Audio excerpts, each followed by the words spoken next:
Familia, buenas noches. Buenas noches. El título de la enseñanza de hoy es la reconciliación. Amado Padre, te damos gracias, Señor, por permitirnos estar una vez más reunidos en familia. Gracias por la palabra poderosa que traes a nosotros noche tras noche. Gracias porque esta palabra tiene el poder de transformar vidas, Señor. Gracias, Padre Santo, porque es por tu obra, por tu infinito amor, que enviaste a tu Hijo Jesucristo para que derramara su sangre por nosotros, para que entregara su vida por nosotros, para que nos enseñara el amor eterno del Padre. Te damos gracias, Señor, y hoy declaramos la palabra en el nombre de tu Hijo Jesucristo. Amén. Bueno, familia, entonces vamos a hablar de la reconciliación y para eso vamos a ir a la carta de Pablo a Filemón. Carta de Pablo a Filemón. Esta carta contiene un solo capítulo. Es una carta personal, una carta directa que escribe Pablo a un hombre que se llama Filemón. Por eso el título de la carta a Filemón. En esta carta trata un tema principal, que es la intercesión de Pablo por un hombre llamado Onésimo. Entonces aquí encontramos tres personajes. Pablo, el apóstol Pablo, que está intercediendo por un hombre, por un esclavo que se ha fugado cuando no era creyente. Antes de recibir a Cristo como Salvador, se fugó de su amo. En esa época existía la esclavitud. Estamos hablando de la época de Cristo, en Roma, en todo ese territorio romano, existía la esclavitud. Y este esclavo, Onésimo se llama él, se había escapado, se había fugado de su amo se llamaba Filemón. Cuando Onésimo llegó a Roma, conoció a Pablo, conoció a través de Pablo, conoció a Cristo y se arrepintió de haberse fugado de su amo, porque también su amo resultó ser un convertido, un creyente en Cristo Jesús a través de Pablo. Pablo conocía a Filemón. Entonces Pablo influenció a Onésimo de tal manera que él volviera donde Filemón y lo regresó con una carta personal, una carta de parte de Pablo directamente a Filemón para que Filemón recibiera al esclavo que se había fugado y para que no pusiera sobre él ningún cargo, ninguna de las sentencias de lo que correspondía a ese delito de fugarse. Era un fugitivo.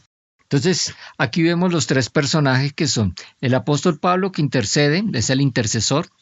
Vemos a Onésimo, el esclavo, que es el infractor arrepentido, después de conocer de Cristo se arrepintió. Y Filemón, que es el amo, el dueño del esclavo, que fue agraviado al escaparse de él. Pero Filemón también un hombre cristiano. Entonces la epístola, la carta comienza precisamente hablando el saludo de Pablo a Filemón y hablando de las características de Filemón.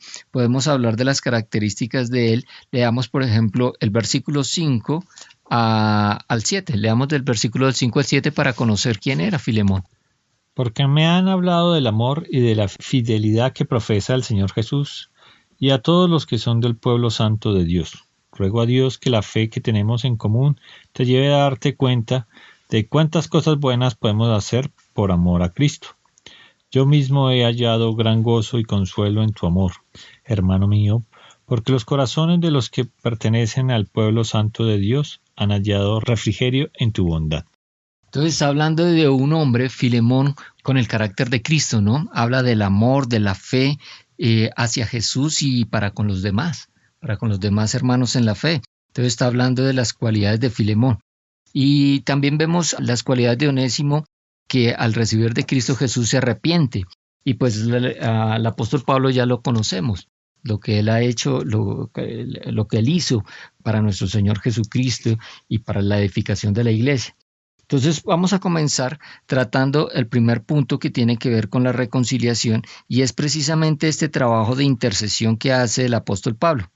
Entonces vamos a hablar de la intercesión. Intercesión es la acción de uno que busca el bienestar del otro, interviniendo en su favor para conseguirle un beneficio o un perdón. Esto es lo que estaba haciendo el apóstol Pablo.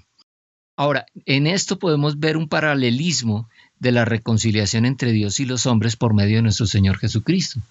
Entonces Pablo vino a hacer la función de intercesor, que fue la misma función que realizó nuestro Señor Jesucristo por los hombres, entre Dios y los hombres. Entonces Pablo intercede por un esclavo fugitivo. Nosotros también éramos esclavos antes de conocer de Cristo. La palabra de Dios dice allá en Romanos 5 que nosotros éramos esclavos del pecado. Antes de conocer de Cristo somos esclavos del pecado, antes de recibirlo como nuestro Señor y Salvador. Y Él viene a los esclavos del pecado, viene a los perdidos, a los que están esclavizados, para interceder por ellos ante Dios. Eso es lo que hizo nuestro Señor Jesucristo. Y mire que Pablo toma la iniciativa, él escribe la carta y manda al esclavo, manda a Onesíforo, lo manda con la carta a Filemón. Y él toma la iniciativa, igualmente hizo nuestro Señor Jesucristo, él tomó la iniciativa. Él se entregó por nosotros, a él no lo mataron, él dio su vida por nosotros. Cuando él estaba siendo lastimado por los romanos, él dijo que él podría mandar un ejército, él podría pedir y el Padre le mandaría un ejército de ángeles para rescatarlo. Pero él entregó su vida, él lo hizo a propósito. Entonces mire lo que encontramos en 1 Timoteo 1:15. Dice la palabra: la siguiente declaración es digna de confianza y todos deberían aceptarla. Cristo Jesús vino al mundo para salvar a los pecadores, de los cuales yo soy el peor de todos. Aquí está hablando el apóstol Pablo, ¿no? Él está aquí hablando y dice: palabra fiel y digna de ser recibida por todos. Cristo vino al mundo a salvar a los pecadores. Él es el intercesor. Jesucristo es el intercesor. Eso ya lo vimos también en una de las enseñanzas. Que el único mediador entre Dios y los hombres es nuestro Señor Jesucristo. Ahora, Onésimo era hijo espiritual de Pablo, es decir, se había convertido a Cristo por medio del ministerio del apóstol. Ahora era hijo de Dios. Y mire, como hijo de Dios ya el trato debe ser diferente. Por eso Pablo le recomienda a Filemón, vamos a leer los versículos 15 y 16. ¿Leímos el 10? No. Entonces le damos primero el 10. Te suplico por mi hijo Onésimo, el cual llegó a ser hijo mío en mis prisiones. Entonces aquí Pablo está intercediendo por su hijo Onésimo. No era su hijo en la carne, sino un hijo espiritual, ¿no? Y dice acá que lo engendró, o sea, este hijo nació de nuevo mientras que él era prisionero, mientras que estaba en la cárcel. O sea, Onésimo, escuchó de Cristo de parte de Pablo, mientras que Pablo estaba en prisión. Ahora mire lo que dice el versículo 15 y 16 de cómo debe tratarlo ahora que ya no es un esclavo, sino un hijo de Dios. Quizás Onésimo huyó de ti precisamente para que lo recuperaras para siempre, y ya no como esclavo, sino como algo mucho mejor, como hermano amado. Para mí, él es muy especial. Ahora tienes razón para apreciarlo mucho más, no solo como persona, sino también como tu hermano en el Señor. Amén. Entonces dice que lo has recuperado para siempre, ¿no? Cuando nosotros nacemos de nuevo en Cristo Jesús, tenemos vida eterna. Entonces ha recuperado un hermano para siempre, porque no va a ser solamente mientras dura esta vida en este mundo, sino en la eternidad. Ha recuperado un hermano para siempre. En Cristo ya no somos esclavos, nosotros ahora somos hijos de Dios. Ahora somos hijos de Dios y somos hermanos de Cristo, somos coherederos. Mire lo que dice Gálatas 7, Gálatas 4:7. Ahora ya no eres un esclavo, sino un hijo de Dios. Y como eres su hijo, Dios te ha hecho su heredero. Entonces nosotros cambiamos de estatus, al igual que Onésimo. Nosotros cambiamos de estatus al recibir a Cristo como nuestro Señor y Salvador. Pasamos de ser esclavos a ser hijos de Dios y ser herederos, coherederos con Cristo. Todo por la obra redentora de nuestro Señor Jesucristo. Mire lo que dice Juan 8:36. Juan 8:36. Dice: así que si el Hijo los hace libres, ustedes son verdaderamente libres. Nosotros ahora en Cristo Jesús, que es el Hijo, nosotros ahora somos verdaderamente libres. Onésimo era verdaderamente libre. Por eso Pablo le estaba recomendando a Filemón que le diera un trato diferente, un trato que correspondía a un hijo de Dios, a un hermano en la fe. Ahora mira lo que dice el versículo 17 al 18. Si de veras me consideras tu amigo, recíbelo con el mismo afecto con que me recibirías a mí. Si te hizo algún mal o si te robó algo, cárgalo a mi cuenta. Amén. Entonces aquí vemos también la obra de nuestro Señor Jesucristo, que Él fue el sustituto. Él tomó nuestro lugar para hacernos justicia de Dios.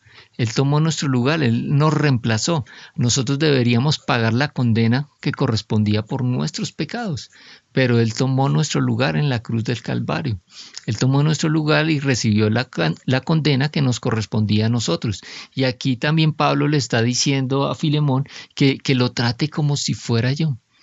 De la misma manera Jesucristo intercede por nosotros ante Dios, ante el Padre. Él le dice, trátalos como si fuera yo. Y así nos trata el Señor, como si fuéramos sus hijos en Cristo Jesús, porque ahora somos sus hijos. Entonces a eso se le llama la sustitución y la imputación. Cristo nos sustituyó y todo lo que nosotros debíamos, todo fue cargado a la cuenta de nuestro Señor Jesucristo. Y si en algo te dañó o te debe, ponlo en mi cuenta. Así hizo nuestro Señor Jesucristo. Todo lo que debíamos lo puso en su cuenta y Él pagó por nosotros. Mira lo que dice 1 Juan 2, versículos 1 y 2. Mis queridos hijos, les escribo estas cosas para que no pequen, porque si alguno peca, tenemos un abogado que defiende nuestro caso ante el Padre, y es Jesucristo, el que es verdaderamente justo. Él mismo es el sacrificio que pagó por nuestros pecados, y no solo los nuestros, sino también los de todo el mundo. Amén. Entonces tenemos abogado para con el Padre a nuestro Señor Jesucristo, nuestro intercesor. Y dice que Él mismo fue el sacrificio, la propiciación, el sacrificio propicio, o sea, Él cubrió con creces todo lo que correspondía a nuestras culpas, a nuestros pecados. Él fue aceptado como sacrificio por nosotros, por nuestros pecados, y no solamente por los nuestros, sino también por los de todo el mundo. O sea, Jesucristo fue la propiciación para la humanidad. Fue propicio, Él pagó el precio de los pecados de toda la humanidad. Ahora, a la humanidad le corresponde aceptarlo como Señor y Salvador para hacerse a los beneficios de esta obra redentora de nuestro Señor Jesucristo. Y mire lo que dice 1 Pedro 2:24.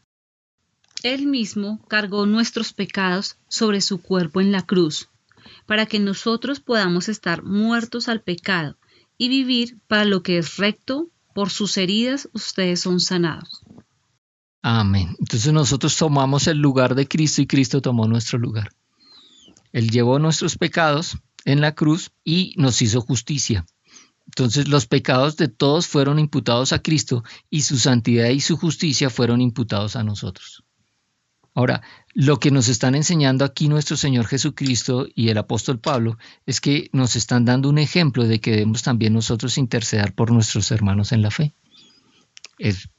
Nos corresponde también a nosotros interceder por nuestros hermanos en la fe.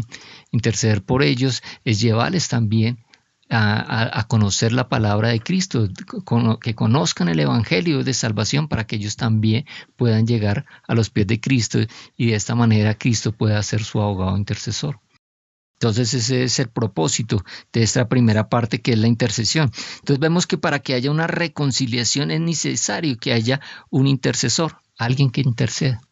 Y aquí está Pablo intercediendo entre Filemón y Onésimo para que haya la reconciliación entre estos dos hermanos en la fe. Y estaba también nuestro Señor Jesucristo intercediendo por los hombres para que se haya la reconciliación entre Dios y los hombres. Ahora, también es indispensable el arrepentimiento. El arrepentimiento es importantísimo. Ahora, la Biblia nos enseña que el único pecado del cual se deben arrepentir los no creyentes, los que aún no han recibido a Cristo en su corazón, es el arrepentimiento de no creer en Cristo. Ese es el arrepentimiento. Eso es de lo que se debe arrepentir todo hombre para poder acceder a la salvación. El arrepentirse de no creer en Cristo. Pero nosotros ya como hijos de Dios en Cristo tenemos que arrepentirnos de las obras muertas. Y cuando nosotros nos arrepentimos de estas obras muertas, es decir, de esas obras que no son buenas obras, ayer hablamos de las buenas obras, cuando nos arrepentimos de hacer obras que no son buenas, por eso se llaman obras muertas, porque no tienen ningún beneficio, pues nosotros empezamos a adquirir un mayor valor. Mire lo que dice el versículo 11 de Filemón 11. Él no te ha sido útil en el pasado, pero ahora nos es útil a ti y a mí. Entonces, cuando nosotros no conocemos de Cristo, cuando aún somos esclavos del pecado, no somos útiles, porque no podemos producir ningún fruto. Pero una vez que hemos recibido a Cristo, nosotros nos volvemos siervos útiles de Dios, siervos útiles para el Señor. Mira lo que dice Juan 15:5. Juan 15:5. Ciertamente yo soy la vid, ustedes son las ramas. Los que permanecen en mí y yo en ellos producirán mucho fruto, porque separados de mí no pueden hacer nada. Separados de Dios, separados de nuestro Señor Jesucristo, nada podemos hacer. Por eso no somos útiles. Mientras que estamos esclavos del pecado, no somos útiles. Pero una vez que nos arrepentimos y recibimos a Cristo nuestro Señor, somos útiles porque ya aferrados a Él podemos dar fruto, buenos frutos, buenas obras, lo que aprendimos ayer, ¿sí? Y ahora el tercer paso indispensable para la reconciliación es el perdón. Mire lo que dice el versículo 21. Vamos al versículo 21 de Filemón. Te he escrito esta carta porque estoy seguro de que harás lo que te pido y mucho más. Confiado en tu obediencia, dice la Reina Valera. Confiando en tu obediencia. El Señor confía en nuestra obediencia. De que así como nosotros hemos sido perdonados, nosotros también perdonamos. Nuestro Señor Jesucristo enseñó que si nosotros no perdonamos los pecados a los demás, tampoco el Señor nos perdonará los pecados a nosotros. Eso es una orden, nos corresponde perdonar. Ahora mire lo que dice Efesios 4:32. Por el contrario, sean amables unos con otros, sean de buen corazón y perdónense unos a otros, tal como Dios los ha perdonado a ustedes por medio de Cristo. Amén. Entonces nos corresponde a nosotros perdonar. La reconciliación requiere de un hombre arrepentido, un hombre que ha sido infractor, pero que se encuentra arrepentido porque ha conocido de Cristo Jesús y ya es útil, ya puede dar buenas obras. Se requiere de un hombre intercesor, un hombre que interceda por estas personas. Nosotros tenemos abogado intercesor para nosotros con Dios, que es nuestro Señor Jesucristo, pero se requiere también de un agraviado que conozca de Cristo y sea obediente para que se pueda completar esa reconciliación. Ahora mira lo que dice 2 Corintios 5:19 y con esta terminamos. Pues Dios estaba en Cristo reconciliando al mundo consigo mismo, no tomando más en cuenta el pecado de la gente, y nos dio a nosotros este maravilloso mensaje de reconciliación. Amén. Entonces el Señor reconcilió al mundo a través de su Hijo Jesucristo, reconcilió el mundo consigo mismo a través de nuestro Señor Jesucristo y nos encargó a nosotros este mensaje de reconciliación, para que a través de nosotros podamos anunciarle las buenas nuevas de salvación a las personas, para que ellos conozcan que también pueden ser reconciliados con Dios porque la obra ya fue hecha y que está disponible para todos. Amado Padre, te damos gracias, Señor, por estas enseñanzas que has traído el día de hoy a nosotros. Gracias por esta carta del apóstol Pablo a Filemón, Señor, donde nos pone de evidencia, Señor, lo que es necesario para que se realice la reconciliación. Un hombre arrepentido, Señor, un hombre arrepentido de no conocer de Cristo, de rechazarlo, Señor. Para que produzca esa reconciliación entre Dios y los hombres se necesita un corazón arrepentido, un corazón que reconozca a Cristo como su Señor y su Salvador, que reconozca su obra salvadora, su obra de reconciliación, su obra de redención.